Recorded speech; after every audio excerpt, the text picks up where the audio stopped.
Yeah, I'm from Dubbo, New South Wales. I spent most of my childhood there, and growing up, as I went through school, I was type of kid who got into my fair share of mischief, and I wasn't a scholar. I wasn't someone who would achieve highly. I wasn't bad at sports. I loved my rugby league.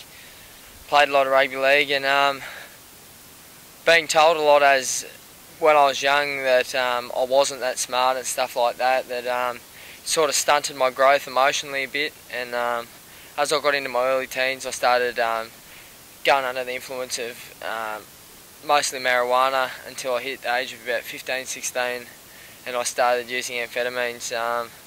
A lot of it was based around to find approval within others, to have that acceptance, to have mates that I could always have around that I thought loved me and cared for me.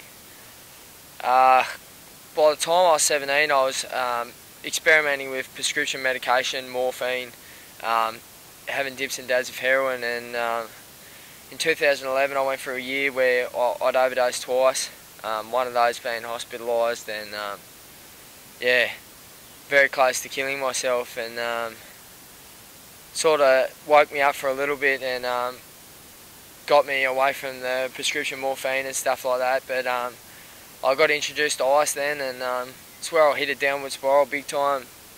Ice took everything away from me, took my family, it took everything I had and left me in the gutter, just bruised and battered and just with nothing. My family didn't want to know me, no one didn't want to know me. When I turned 18, I went to a rehab in country New South Wales, where I stayed for 3 months. I'd finished the program there, and decided to move to Victoria, country Victoria, to try and make a new start. My parents had been living down there for a bit, and as I got to Victoria, thinking that straight away I'd be prepared from a 3-month rehab to get into the workplace, to live a normal life, I was completely wrong.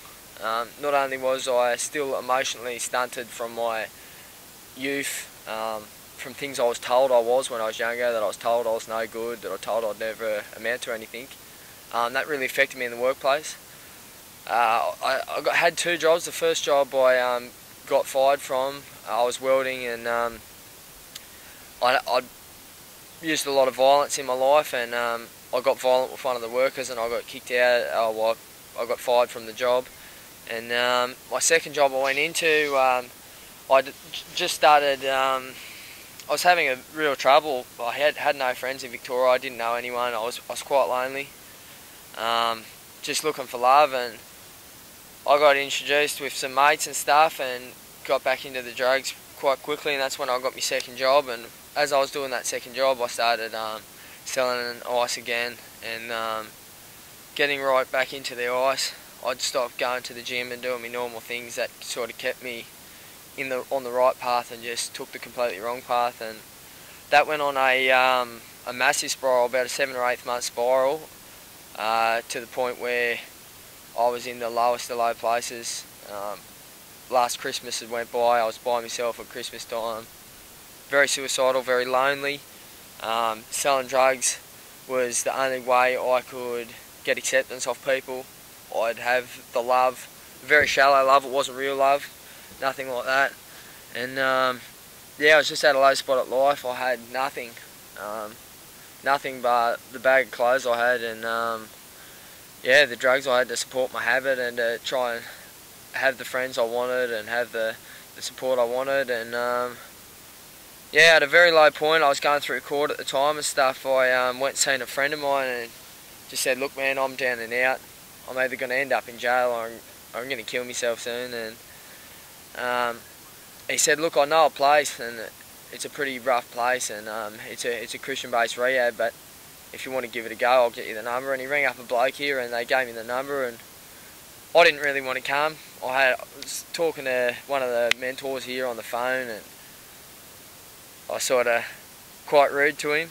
I was pretty arrogant and cheeky and stuff when I was on the drugs, so I just didn't really want to have anything to do with it. And something got me here. My parents sort of helped me out just before I came in here, and they got me here. And the first 2 weeks here was one of the most brutal brutal things I've ever been into. This place is a very strict timeline. You've got a lot of things during the day to keep you busy and stuff, and I just thought, I'm not going to let every other place I've been to, rehab, anything, I've been able to manipulate people, and I was very good at it because I'm a drug addict. And here I couldn't do that. I was under authority that I'd never experienced before, and it was authority brought to me with love. These people here genuinely loved me and actually cared about my life and where my life was going to go. I'd never experienced this, so I was actually in fact scared of it at first. I wanted to put my walls up, I wanted to block them out of my life, and I didn't really want much to do with the Christianity side of things. I was born baptised as a Catholic as a kid, but I never had anything to do with sort of religion or anything like that, and I didn't really want much to do with it. And yeah, a month in here, I seen things that were unexplainable start happening to my life. I got my family back. My family coming to visit me. I was getting letters from them every week, and I just couldn't explain what it was that was doing this to my life, that was turning my life around. And I ended up, by 2 months here, I had really strong Christian faith. Going to church was a blessing for me. I enjoyed going to church, and having God in my life filled the void and the emptiness that I'd looked for a long time. As I said earlier on, the loneliness and the love that I was looking for so long, that made me indulge in the drug use and stuff like that to find that love, I don't have to do anymore, because I've got God's love and it's unconditional, and I don't have to look for approval or acceptance for anyone or anything. And not only that, but while I'm in Teen Challenge, I've been here for all up 6 months now, and I'm surrounded by people here who genuinely care about my life, care about me. I've got mates in the program who I've seen grow so much, and it's just to have them love on you every single day. It's just a place that it's a place of my dreams. It's somewhere I've always looked for, something I've always wanted in my life. And yeah, now that I've got God in my life, and now that I've got my mentor, he's helping me work through things in my life that I never wanted to face, that I was scared to face, I used to run away from, and things about myself that I was ashamed of and I was scared of telling people. My mentor helps me with this, helps me with my day-to-day battle, and today it's got me my family back.